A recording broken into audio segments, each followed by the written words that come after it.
This channel does not promote any violent, harmful, or illegal activities. All content provided by this channel is meant for an educational purpose only. যদি MDH kitchen king কিচেনে থাকি তো আমরা যা ইচ্ছে তৈরি করতে পারি। বেগুনের ভর্তা, আলু কপি, ভিন্ডি মশলা, আরো অনেক কিছু। MDH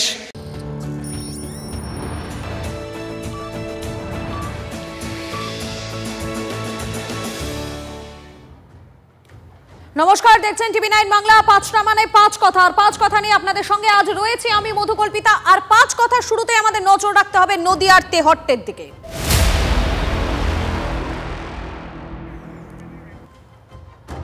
তৃতীয় শ্রেণীর ছাত্রকে খুনের অভিযোগ, অগ্নিগর্ভ পরিস্থিতি তেহট্টে।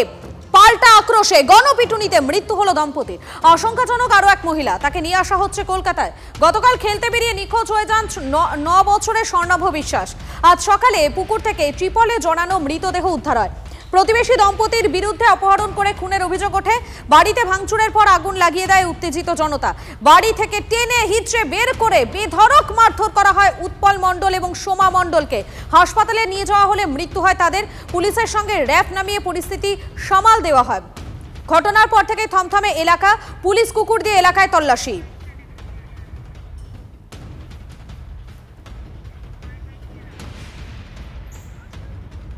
আমার দুধের ছেলেকে শুনেছি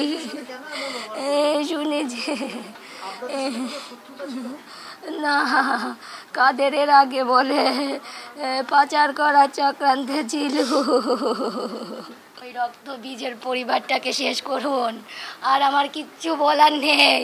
যদি পারেন তাহলে এটা করেন, আর যদি না পারেন তাহলে যান। ওই দুদিন মাতামাতি করি কোনো লাভ নেই।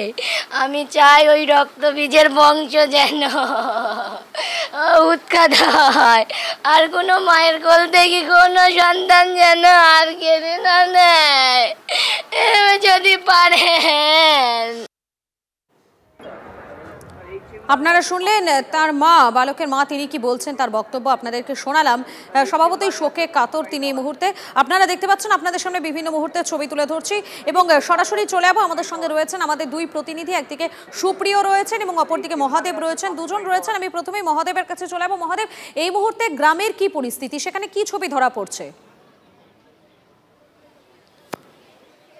দেখো, এই মুহূর্তে পরিস্থিতি বলতে দেখো, কুকুর নিয়ে তদন্ত শুরু করেছে পুলিশ, এবং সেই কারণে কিছু মানুষ তারা বেরিয়ে এসছেন আসল এই ঘটনার পেছনে কি আছে সমস্ত বিষয় জানার জন্য রাস্তায় বেরিয়েছে। কিন্তু সকাল থেকে আমরা দেখছি এই ঘটনার পর থেকে মূলত শুনশান এলাকা, মানুষজনকে সেইভাবে রাস্তাঘাটে দেখা যাচ্ছে না, কেউ তো মুখ খুলছেন না সংবাদ মাধ্যমের কাছে। কারণ এই ঘটনাকে কেন্দ্র করে আরেকটি ঘটনা ঘটেছে, যেই ঘটনায় মূলত বলা যায় যার বিরুদ্ধে অভিযোগ উঠছিল বা সন্দেহ তালিকায় নিয়ে এসে তাকে কিন্তু এই বারুইতে নিয়ে আসে। এবং তখন কিন্তু এলাকায় কয়েকটি গ্রামের মানুষ, প্রায় হাজার মানুষ কিন্তু এখানে জমায়েত ছিলেন, এবং এখানেই তাকে জিজ্ঞাসাবাদ করা হচ্ছিল যে এই যে শিশুটি, এই শিশুটিকে তিনি কি অপহরণ করেছেন নাকি কোথায় নিয়ে গেছেন, কি বৃত্তান্ত। কারণ তার বিরুদ্ধে একটা অভিযোগ ছিল বিগত দিনে এমন একটি শিশুকে নাকি নিয়ে যাওয়ার। আর সেই কারণে এই বারোয়ারিতে বসেই কিন্তু তাকে জিজ্ঞাসাবাদ চলে, এবং তার বাড়ি থেকে টানতে তাকে নিয়ে আসা হয়, এবং বাড়ি থেকে তার পরিবারকে নিয়ে আসা হয়, এবং এখানে তাকে জিজ্ঞাসাবাদ করার পরই কিন্তু এখান থেকে এখনও পর্যন্ত দেখো সেই সকল নমুনা পড়ে রয়েছে। অর্থাৎ এই যে প্যান্ডেল হচ্ছে, প্যান্ডেলের বাঁশের টুকরো গাদা পড়ে রয়েছে, একাধিক টুকরো পড়ে রয়েছে, তাদের গামছা পড়ে রয়েছে। এখানে কিন্তু গণধোলাই দেওয়া হয়, এবং একই পরিবারের 3 সদস্যকে গণধোলাই দেওয়া হয়। 2 সদস্যের মৃত্যু হয়, 1 সদস্য এখনও কিন্তু আশঙ্কাজনক অবস্থায় রয়েছে। পুলিশ তাকে শক্তিনগর জেলা হাসপাতাল থেকে কলকাতায় স্থানান্তরিত করেছে চিকিৎসার জন্য, সেও কিন্তু মৃত্যুর সঙ্গে পাঞ্জা লড়ছে। দেখো, এই ঘটনায় পুলিশের পক্ষ থেকে এই যে একেবারে মহাদেব, তুমি আমাদের সঙ্গে থাকো। আমাদের অপর প্রতিনিধি সুপ্রিয় রয়েছেন আমাদের সঙ্গে। সুপ্রিয়, পুলিশ সূত্র মারফত এই মুহূর্তে তোমার কাছে কি কি আপডেট রয়েছে? প্রতিকল্পিতা, দেখো ইতিমধ্যেই কিন্তু ঘটনার তদন্ত শুরু হয়েছে, এবং সবার প্রথমেই তোমাকে যে বিষয়টা দেখাবো, এই যে আমার ক্যামেরা পার্সন যে গাড়িটির ছবি দেখাচ্ছে, এই গাড়িতে করেই কিন্তু মুর্শিদাবাদ জেলা থেকে পুলিশ কুকুর নিয়ে আসা হয়েছে, অর্থাৎ স্নিফার ডগ নিয়ে আসা হয় বেশ কিছুটা সময় আগে। এবং যে জায়গা থেকে, অর্থাৎ যে জলাশয় থেকে ওই তৃতীয় শ্রেণীর পড়ুয়ার দেহ উদ্ধার হয়েছিল, সেই জলাশয়ের কাছে এই স্নিফার ডগটিকে নিয়ে যাওয়া হয়, এবং সেখান থেকে আমরা যেটা দেখলাম একেবারে বেরিয়ে আসার পর, ওই জায়গা থেকে বেরিয়ে আসার পর রাস্তা ধরে কিন্তু ঠিক এই মোড় পর্যন্ত প্রায় 5 থেকে 700 মিটার দূর পর্যন্ত এই স্নিফার ডগ বা পুলিশ কুকুরটি আসে এবং এখানে এসেই কিন্তু থেমে যায় এবং এখান থেকে আমরা দেখতে পাচ্ছি একটি রাস্তা সোজা চলে যাচ্ছে আর ডান দিকেও কিন্তু আরেকটা রাস্তা চলে যাচ্ছে, অর্থাৎ কিছু ইন্ডিকেট করার নিশ্চয়ই এই স্নিফার ডগ চেষ্টা করলেও, যেটা তার যারা পুলিশের যারা আধিকারিকরা রয়েছেন তারা সেই বিষয়গুলোকে অবশ্যই তদন্তের আওতায় আনবেন। তবে এখন যে জায়গাতে তদন্ত দাঁড়িয়ে রয়েছে, একদিকে এই যে বালক তার দেহের ময়নাতদন্ত হচ্ছে, পুলিশের তরফ থেকে যেটা দাবি করা হচ্ছে ময়নাতদন্তের প্রক্রিয়া শেষ হওয়ার পর প্রাথমিক রিপোর্ট হাতে পেলেই কিন্তু ঠিক কীভাবে ওই বালকের মৃত্যু হলো সেই বিষয়টা স্পষ্ট হবে। কেন ইতিমধ্যেই কিন্তু ওই বালককে অপহরণ করে তাকে খুন করে জলে ফেলে দেওয়া হয়েছিল, এই অভিযোগ গ্রামবাসীদের তরফ থেকে সামনে উঠে আসছে। যদিও সেই অভিযোগকে সামনে রেখেই কিন্তু এই যে মণ্ডল পরিবার, সেই মণ্ডল পরিবারের যে মণ্ডল দম্পতি তাদেরকে গণপিটুনি দেওয়া হয় এবং সেই গণপিটুনিতে তাদের মৃত্যু হয়। আর এই যে মণ্ডল দম্পতির গণপিটুনিতে যে মৃত্যুর ঘটনা, সেই ঘটনাকে সামনে রেখে পুলিশের তরফ থেকে সুমোটো লিঞ্চিংয়ের অর্থাৎ গণপিটুনিতে যে মৃত্যু হলো সেই ঘটনাকে সামনে রেখে মামলা দায়ের করে তদন্ত শুরু হয়েছে। অন্যদিকে এই বালকের যে অস্বাভাবিক মৃত্যুর ঘটনা, সেই ঘটনাতেও কিন্তু তদন্ত শুরু হয়েছে। আর সেই তদন্তের জন্যই একদিকে এই পুলিশ কুকুর নিয়ে আসা হয়েছে এবং তার পাশাপাশি পারিপার্শ্বিক যে সমস্ত তথ্য প্রমাণ রয়েছে সেগুলোও কিন্তু সংগ্রহ করার কাজ ইতিমধ্যেই কিন্তু পুলিশ শুরু করেছে। তার কারণ গ্রামবাসীদের তরফ থেকে এই যে মণ্ডল দম্পতির দিকে যে অভিযোগের তীর, সেই অভিযোগের কতটা সত্যতা রয়েছে সেটাই কিন্তু যাচাই করার কাজ পুলিশের তরফ থেকে চালানো হচ্ছে। অন্যদিকে এই যে মৃত বালক, তার পরিবারের যারা সদস্যরা রয়েছেন তাদের সঙ্গে কথা বলছেন। শুক্রবার দুপুর থেকে ওই বালক নিখোঁজ ছিল, গতকাল রাতভর তল্লাশি চালানো হয়, পুলিশও তল্লাশি চালায়, গ্রামের বাসিন্দারা বিভিন্ন জায়গাতে খোঁজাখুঁজি করেও কোনো রকম কোনো হদিশ পাওয়া যায়নি এবং পরবর্তীতে শনিবার অর্থাৎ আজ ভোরে বাড়ি থেকে ঢিলছোড়া দূরত্বে এবং এই যে দম্পতির দিকে অভিযোগ ছিল অপহরণ করে খুন করার, তাদের বাড়িরও কিন্তু খুব কাছেই একটি জলাশয় বাঁশবাগানে আজ সকালে এই বালকের দেহ উদ্ধার হওয়ার পর থেকেই ধীরে ধীরে পরিস্থিতির অবনতি হতে থাকে। উত্তেজিত জনতা তারা কিন্তু তাদের ক্ষোভ ফেটে পড়তে থাকে। ধন্যবাদ মহাদেব, ধন্যবাদ সুপ্রিয়, দুজনকে আপাতত ধন্যবাদ। আর এই তেহট্টে ছাত্র খুনের নয়া মোড়, পাচার করতে না পেরেই কি স্কুল পড়ুয়াকে খুন? অভিযুক্ত এবং গণপিটুনিতে নিহত উৎপল মণ্ডলের বিরুদ্ধে এর আগেও একটি শিশুকে অপহরণ করে পাচারের অভিযোগ উঠেছিল। শিশুটি নিখোঁজ হওয়ার পর তাকে নিয়ে সন্দেহবশত বারোয়ারিতলায় নিয়ে এসে জিজ্ঞাসাবাদ করা হয়। কথার অসঙ্গতি মিলতেই শুরু হয় গণপিটুনি, পরে মৃত্যু হয় ওই দম্পতির।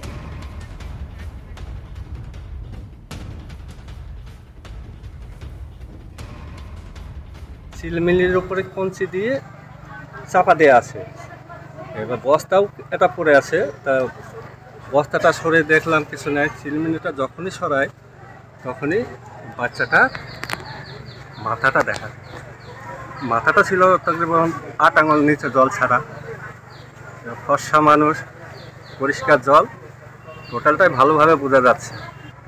তুলে দেখি মোরা মাথায় কাটা আছে, এই সোজা করে নাক দিয়ে রক্ত বেরিয়েছে, চোখের এক সাইড দিয়ে রক্ত বেরিয়েছে। ওটাই স্বর্ণাভ, এটা বুঝতে পারেন? হ্যাঁ, দেখে তো মনে হচ্ছে যে মার্ডার করা। ওনার বিরুদ্ধে অভিযোগের কারণ হচ্ছে উনি একবার স্কুলে করা ছেলেকে নিয়ে পলাশি চলে যায়, যত সম্ভব পাচার করা কোনো একটা কারণের জন্য। এবার ওখানে গিয়ে ধরা পড়ে যায়, বাচ্চাগুলো কাঁদছিল। এবার ওখানকার যে অটো টুকটুকির ড্রাইভার আছে, ওরা দেখছে যে বাচ্চাগুলো কাঁদছে, যখন জিজ্ঞাসা করে দেখছে যে ওদের আইডি আছে, তা ওদের আইডি দেখে যে পলাশি করা ছেলে। তখন ওর নামটা কি? ওর ডাক নাম হচ্ছে তেলা, আর ভালো নাম উত্তম মণ্ডল। যখন পাচার করতে পারেনি তখনই ওনাকে মেরে ফেলে দেওয়া হয়। এটাই হচ্ছে উৎপল মণ্ডল এবং সোমা মণ্ডল, যে দুজনের গণপিটুনিতে মৃত্যু হয়েছে, তাদের বাড়ি। এবং সেই বাড়িতে ঢোকার পর যে ছবি দেখতে পাওয়া যাচ্ছে, সামনের বারান্দাতেই যে ফ্রিজ ছিল সেই ফ্রিজ উল্টে পড়ে রয়েছে, আসবাবপত্র থেকে শুরু করে বাসন, সমস্ত কিছু সব কিছুই কিন্তু ওলটপালট অবস্থায়, অর্থাৎ নির্বিচারে গ্রামবাসীরা এই বাড়িতে ভাঙচুর চালায়, বাড়ির বিভিন্ন আসবাবপত্র ভাঙচুর চালায় এবং তার পরবর্তীতে উৎপল মণ্ডল এবং সোমা মণ্ডল তার স্ত্রী, তাদের দুজনকে পাশেই যে বারোয়ারি রয়েছে সেখানে নিয়ে যাওয়া হয় এবং যে অভিযোগ সামনে উঠে আসছে সেখানে নিয়ে যাওয়ার পর উত্তেজিত জনতার যে গণপ্রহার, সেই গণপ্রহারে মৃত্যু হয় মণ্ডল দম্পতি। এমনকি এই মণ্ডল দম্পতির পরিবারের আরও এক মহিলা সদস্য, তাকেও মারধর করা হয় এবং সে আশঙ্কাজনক অবস্থায় তেহট্ট মহকুমা হাসপাতালে রয়েছে এবং তার শারীরিক অবস্থার অবনতি হয়, তাকে কলকাতাতে স্থানান্তরিত করা হয়েছে। তবে এই ঘটনার নেপথ্যে ঠিক কী কারণ গতকাল দুপুর থেকে এই তৃতীয় শ্রেণীর পড়ুয়া সে নিখোঁজ ছিল। গতকাল রাতভর তল্লাশি চালানো হয়, পুলিশ তল্লাশি করে, গ্রামের বাসিন্দারা তারাও বিভিন্ন জায়গাতে খোঁজ খবর করেন, কিন্তু কোথাও কিন্তু কোনো রকম তার কোনো নাগাল পাওয়া যায়নি বা তার হদিশ মেলেনি। এবং তার পরবর্তীতে আজ ভোরে এই যে মণ্ডল দম্পতির বাড়ি, ঠিক সেই বাড়ির পাশেই একটি জলাশয় রয়েছে, বাঁশঝাড়ে ঘেরা। সেই জলাশয়ের ভেতর থেকে ওই তৃতীয় শ্রেণীর পড়ুয়ার দেহ উদ্ধার হয় এবং তারপরেই গ্রামবাসীদের ক্ষোভ গিয়ে পড়ে এই মণ্ডল দম্পতির দিকে। বা তারা যেটা বলছেন যে মাস 7-8 আগেও এই ধরনের একটি ঘটনা, অর্থাৎ একটি নাবালককে অপহরণের ঘটনা ঘটেছিল এবং সেই সময় কিন্তু এদের বিরুদ্ধে অভিযোগ উঠে এসেছিল। আর সেই ঘটনার কথা মাথায় রেখে কিন্তু এবারেও এই মণ্ডল দম্পতির দিকেই অভিযোগ সামনে উঠে আসে এবং তার পরবর্তীতে তাদের বাড়ি ঘেরাও করে বাড়িতে অগ্নিসংযোগ ঘটানো, ভাঙচুর চালানো, এমনকি এই মণ্ডল দম্পতিকে বারোয়ারিতে নিয়ে গিয়ে সেখানে মারধর করা হয়। এবং সেখানে যে ছবি দেখা যাচ্ছে, কিছু সময় আগেও আমরা দেখলাম যে বাঁশ থেকে শুরু করে লাঠি, বিভিন্ন ভাঙা টুকরো সেগুলো পড়ে রয়েছে। আর এই যে জলাশয়ের ছবি তুমি দেখতে পাচ্ছ এই মুহূর্তে, বাঁশ বাগানে ঘেরা এই জলাশয়ের ভেতর থেকেই কিন্তু তৃতীয় শ্রেণীর ওই পড়ুয়া তার দেহ উদ্ধার হয় এবং তার যে পায়ে থাকা চপ্পল, সেই চপ্পল এখনও এই জলাশয়ের মধ্যে রয়েছে। গোটা জায়গাটিকে পুলিশের তরফ থেকে ঘিরে রাখা হয়েছে, কর্ডন করে রাখা হয়েছে, কারণ তদন্তের প্রক্রিয়া কিন্তু এখনও বাকি রয়েছে। এখানে পুলিশ মোতায়েন করা হয়েছে, অর্থাৎ কোনোভাবে যাতে তথ্য প্রমাণ নষ্ট না হয়। তবে এই নাবালকের মৃত্যু ঠিক কীভাবে হলো সেটাই কিন্তু এখন সবথেকে বড় প্রশ্ন। অর্থাৎ কোনোভাবে অসাবধানতাবশত বা খেলাধুলো করতে করতে এই জলে পড়ে গিয়ে কি তার মৃত্যু হলো, নাকি গ্রামবাসীরা প্রতিবেশীদের দিকে, যে প্রতিবেশী দম্পতির দিকে যে খুনের অভিযোগ করছেন, সেই ঘটনার কোনো রকম কোনো সারবত্তা আছে, সেটাই কিন্তু এখন খতিয়ে দেখছেন তদন্তকারী আধিকারিকরা। ক্যামেরায় সৌর্যেন্দ্রের সঙ্গে সুপ্রিয় গুহ, TV9 বাংলা, তেহট্ট। বিহারে ওদের এই বাচ্চা চক্রান্তের একটা যোগাযোগ থাকতে পারে, সেইটাই সন্দেহ করেছিলাম। সেই সন্দেহমূলক ওকে কাল থেকে আমরা টার্গেটেও করেছিলাম, কিন্তু আমরা ওর বাড়িতে যেতে পারিনি। প্রশাসনকেও আমরা ওই ব্যাপারটা জানাইনি, আমরা বুঝতে পারিনি যে ওই ঘটনাটা ঘটাবে।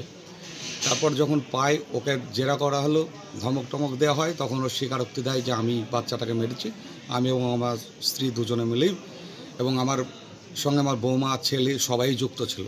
এই কথাটাও স্বীকারোক্তি দেয়, মানে এটা সকল মানুষই ছিল, জনতার বাড়িতে চড়া হয়েছে। একটা বাচ্চা ছেলে, স্বর্ণাভ বিশ্বাস বলে, 8 বছর বয়স, তার ডেড বডি রিকভার হয়েছে এবং সেখানের মধ্যে জনতা একটু উত্তেজিত হয়ে সেখানে সেখানে সাসপেক্টেড যারা আছে তাদেরকে সেখানের মধ্যে মারধর করেছে। সেখানে এই ছেলেটা স্বর্ণাভ বিশ্বাস যে আছে সে মিসিং ছিল এবং পুলিশের তরফ থেকেও আমরা এবং লোকাল যারা গ্রামবাসী আছে তারা প্রত্যেকে সেখানের মধ্যে খোঁজাখুঁজি করার পরেও গতকাল পাওয়া যায়নি, আজকে সকালই তারপর রিকভারি হয়েছে। আরও দুজনের মৃত্যু হয়েছে চনরসে। হ্যাঁ, ওই যে বললাম আপনাকে যে তখন সেখানের মধ্যে উন্মত্ত জনতা সেখানের মধ্যে এদের উপরে একটা ক্ষোভ আছড়ে পড়ে এবং সেখানের মধ্যে আপনার তাদের উপরে অ্যাসল্ট করা হয়। পিওটাকে আমরা গার্ড করেছি, প্লেস অফ অকারেন্স, এবং কিছু পাটের গুদামের মধ্যে উন্মত্ত জনতা সেখানে আগুন লাগিয়ে দিয়েছিল। চাষের জমিতে লাঙল দিতেই উঠে এলো নরকঙ্কাল। মালদার রতুয়ায় চাঞ্চল্য, নরকঙ্কালের সঙ্গে মিলল চাকু এবং ওষুধের পাতা। জমির মালিকের অনুমান কাউকে খুন করে তার জমিতে দেহ পুঁতে রাখা হয়েছে। মালদায় চাষের জমিতে নরকঙ্কাল উদ্ধার হয়েছে। রতুয়া থানার আইলপাড়া এলাকার ঘটনায় চাঞ্চল্য। চাষের আগে জমি তৈরি করার সময় মাটির নিচ থেকে উদ্ধার হয়েছে নরকঙ্কালটি। জমির মালিকের অনুমান খুন করে দেহ পুঁতে রাখা হয়েছে। এটা মনে হচ্ছে কেউ বা কারা মার্ডার করে হয়তো ফেলে দিয়েছে হয়তো। এই ঘটনা কি আগে বা কখনো এই মাঠে ঘটেছে? না, আমরা তো কোনোদিনও এটা আজকে প্রথম শুনলাম। আমরা শুনতে পেয়ে ছুটে এসে দেখছি এরকম অবস্থা। ঠিক, তো কি চাইছেন এটা সুরাহা কিরকম ভাবে? এটা পুলিশে তদন্ত করে দেখুক, ডিএনএ যাঁচ হোক। এটা মানুষের কঙ্কাল তো।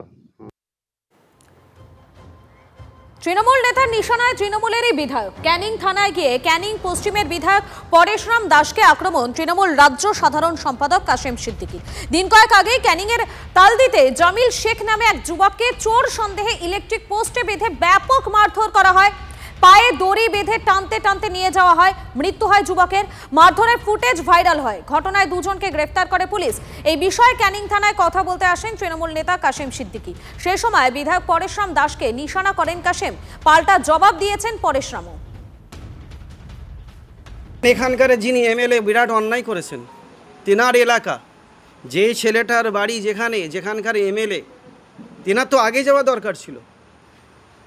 আমি একটা রাজ্যের সাধারণ সম্পাদক, সেটা আলাদা ব্যাপার, কিন্তু আমি একজন পীর সাহেব, ফুরফুরা শরীফের পীর সাহেব। আমি ছুটে আসছি ফুরফুরা শরীফ থেকে তেনার বাড়ির পাশে তিনি কেন গেলেন না? বিরাট অন্যায় করেছেন, বিরাট অন্যায় করেছেন। আর এই অন্যায় আগামী 26-এ তেনাকে ভোগতে হবে। ঘটনা হচ্ছে প্রশাসন আছে যারা এই ঘটনাটা ঘটেছে। প্রথমত কথা হচ্ছে এটা একটা অত্যন্ত দুঃখজনক এবং কষ্টজনক, কোনো মৃত্যুই কাম্য না। প্রশাসনকে বলেছিলাম, প্রশাসন অলরেডি 2 জনকে অ্যারেস্ট করেছে, আর একজন পলাতক আছে। সিসিটিভিতে যাদের যাদের পাওয়া যাচ্ছে প্রত্যেকেই অ্যারেস্ট হবে। উনি এসে একটা কথা বলেছেন ক্যানিং থানায়, আমি শুনেছি। আমি ওনার কথায় কোনো আমল দিচ্ছি না, কারণ উনি আমার মনে হয় না উনি পলিটিক্যাল। নন পলিটিক্যাল মানুষ এই করে খায় সারা বছর ধরে, বিভিন্ন জায়গায় মানুষকে ভুল কথা বলে মানুষের মধ্যে, হিন্দু মুসলিমের মধ্যে একটা বিভেদ সৃষ্টি করার চেষ্টা করে। আমি দলকে জানিয়েছি, দল বলেছে পুরো ব্যাপারটা দেখবে।